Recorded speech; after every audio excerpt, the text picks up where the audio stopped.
ప్రపంచం అల్లకల్లోలమై ఆశ ఆశయాలటుంచి ఆయువు అరపూట అరగంట అనుకుంటూ ముక్కు మూసుకుని గుండె చేత్తో పట్టుకుని బతికిన రోజులు ఇప్పటికీ తలుచుకుంటేనే ఒళ్ళు జలదరిస్తుంది. అదృష్టవశాత్తు ఆ గండం నుంచి బతికి బయటపడి కాలం కాస్త నార్మల్ అవుతుందన్న ఆశ చిగురించిన అడుగు బయట పెడితే ఎండుటాకులా రాలిపోతామేమో అన్న భయంతో ఇంట్లోనే ఉండాల్సి వచ్చినప్పుడు 4 గోళ్ల మధ్యలో బందీలా చెక్కభజన చేసుకునే కన్నా నా చదువు పూర్తి చేసుకోవడం ఉత్తమం అనిపించింది.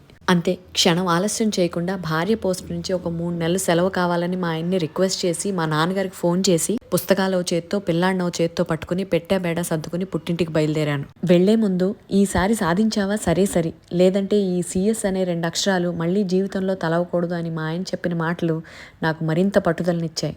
కానీ బయటున్న కోవిడ్ పుణ్యమాని నాకు ఇది నేర్పించండి అని ఎవరి దగ్గరికి వెళ్ళి చేయి చాచి కాదు కదా నోరు తెరిచి కూడా అడగలేని పరిస్థితి. ఇక నా ప్రయత్నము పద్ధతిని చూసి మునుపటి ఓటములు వెటకారంగా నవ్వుతున్నాయి. ఆ కోవిడ్కి ఏమాత్రం తీసిపోని నా ఈ డూ ఆర్ డై సిచ్యువేషన్ని అధిగమించడానికి ఒకే ఒక దారి కనపడింది.